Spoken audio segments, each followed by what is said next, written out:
All right. It's my pleasure to introduce Kristen Carlisle. Kristen actually is going to present some work on acrylamide and L-cysteine today, but she actually did work years ago with me and presented here at the symposium as an undergraduate and has come back as a graduate student and actually presented here last year. So she just kind of keeps a glutton for punishment on this. So, we've done a lot of work here with acrylamide and some antioxidants. I'm going to let Kristen take it from here. Thank you, Dr. Hayward. Today I'm going to be discussing reducing acrylamide toxicity, a study of antioxidants and anti-inflammatory rich compounds on mitigation of acrylamide-induced developmental toxicity in embryos of Xanthus laevis. It's backwards. Thank you. Okay, so after the discovery that acrylamide, a toxic and potentially cancer-causing chemical, is found in many foods that are cooked at high temperatures, acrylamide toxicity has become a public health and food safety concern. Dietary acrylamide is predominantly produced by the heat-induced reactions between sugars and amino acids that occur naturally within our foods. As the food is cooked at high temperatures, either through baking or frying, an intermediate base is formed, and as it passes through the digestive tract, is exposed to our gastric acids, and this intermediate becomes acrylamide. Based on the available data, we can conclude that acrylamide, dietary acrylamide, provides the large component of the total acrylamide exposure in the general population. And so typically we consume 0.3 to 0.8 micrograms of acrylamide per kilogram of body weight each day. And we can expect that in children this number is actually 2 to 3 times greater based on body weight because of their diet, because they eat a lot of grains and things like that. And so we also know that there are going to be certain people in our general population that are going to consume higher amounts of the acrylamide because they enjoy the foods that are very high in acrylamide. And so although we do not expect to see non-cancer toxicity with dietary acrylamide, we do have some serious concerns, including carcinogenicity, mutagenicity, teratogenicity, and developmental toxicity. So acrylamide can actually be found in potato chips, breads, coffees, French fries, and our cereals. Once we consume acrylamide, it makes its way into our digestive tract where it is absorbed into our circulation. And once it's absorbed into circulation, it can interact with our DNA, our neurons, hemoglobin, and amino acids in our body. There have been many plants that have shown the ability to mitigate acrylamide toxicity, including blueberries, blackberries, turmeric, rosemary, cumin, green tea, and green coffee. And so if these are capable of mitigating acrylamide, then theoretically other plants should also be able to mitigate acrylamide toxicity. And so this brings us to my research. So I'm going to talk a little bit about the chemicals that I have chosen for my test. L-cysteine is a non-essential amino acid that is found in high-protein foods, such as your meat, eggs, dairy, spirulina, Brazil nuts, and wheat germ. L-cysteine is a precursor to the antioxidant glutathione, which is an important antioxidant in plants, animals, fungi, and some bacteria. Glutathione is capable of preventing cellular damage to cellular components through the glutathione detoxification pathway. And then also I looked at Golden Delicious apple peel. Apples are widely consumed around the world, and they are a rich source of phytochemicals. They reduce the risk of certain cancers, cardiovascular disease, asthma, and diabetes. And they are large contributors to the phenolic compounds in European and North American diets.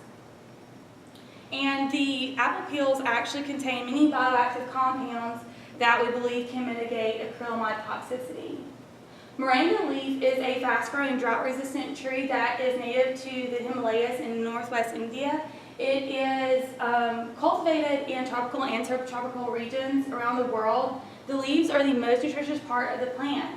There are many potential applications for moringa in medicines and in food preparation, water purification, and in biodiesel production.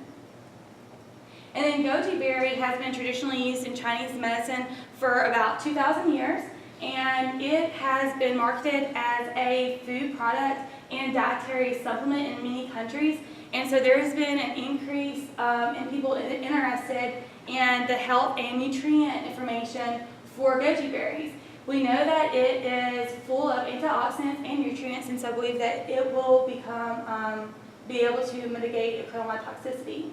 So for this research, we use the Xenopus laevis. It's a South African clawed frog, and it is an aquatic frog, and it takes approximately 1 to 2 years to reach sexual maturity. The embryos for this frog the developmental stages are well established and they're easily manipulated, and so they make for an excellent model organism for this type of research. And so we used FETAX, the frog embryo triagenesis assay Xenopus. It's a rapid test that we can use to identify potential developmental toxicity of chemicals and mixtures using the frog embryos. So the objective of my research is to investigate the antioxidant, anti-inflammatory rich compounds on mitigation of acrylamide-induced developmental toxicity in embryos of Xenopus laevis by looking at sublethal effects such as mortality, malformation, and growth. We hypothesized that plant products mitigate acrylamide developmental toxicity. And once again, we used L-cysteine, apple peel, moringa powder, and goji powder.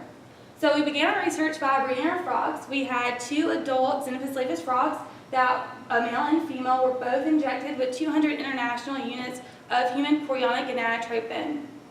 And they were then placed into a false bond breeding chamber and left overnight. Following implexus, the eggs were removed from the breeding chamber, and we removed the jelly coat with a 2% L-cysteine solution at a pH of 8.1. We checked the embryos for fertilization, and we sorted based on quality. As Taylor and Alex both pointed out, it's important that we sort the eggs. You can see we have white eggs and we have some that have a brownish color. The white eggs are actually non-viable embryos, and they are producing lysozyme that can actually harm the viable embryos, so it's important that we remove these bad eggs.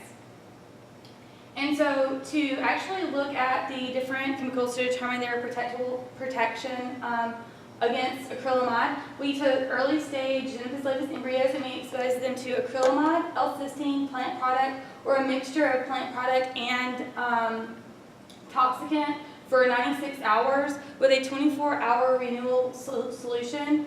And so for each dish, we placed 20 embryos into the dish per 8 milliliters of FETAX solution. There were 4 dishes for negative controls.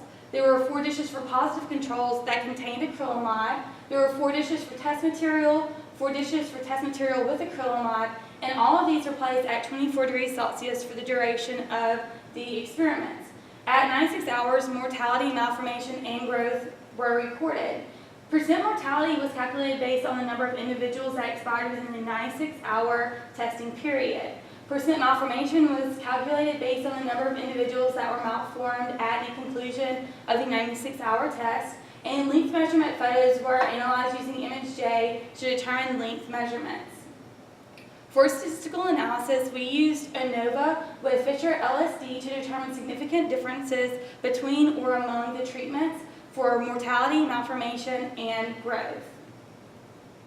So I'm kind of going to go over a little bit about what you're looking at with these graphs. So each one of these bars represents 3 clutches of eggs, 12 dishes, 240 embryos for each bar. And so we're going to be looking at the bars that are solid in color, because that includes the acrylamide and it also includes the protectant with acrylamide.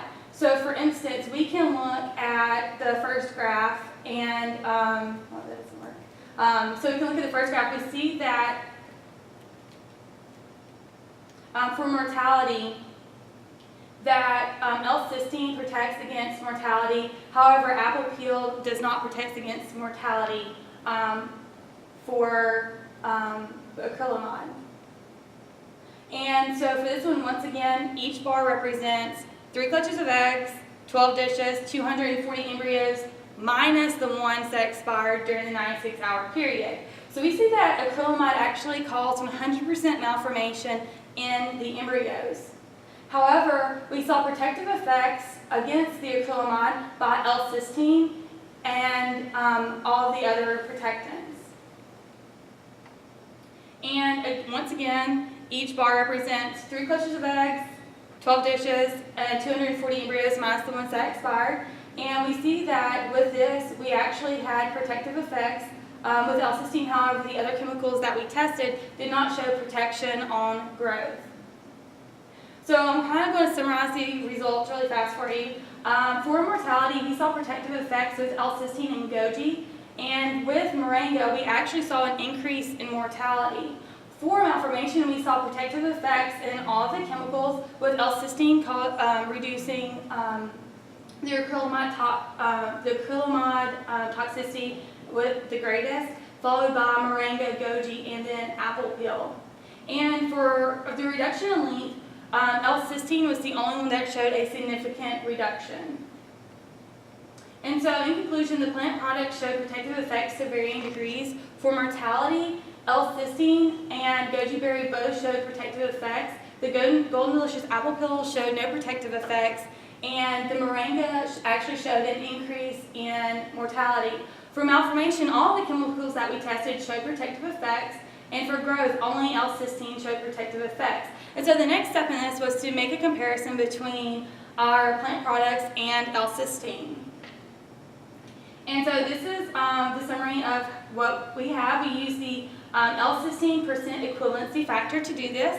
And so for mortality, we can actually look and see that goji berry was 33% as effective as L-cysteine at reducing the acrylamide toxicity. We also see that moringa was negative 33% as effective because it actually increased toxicity.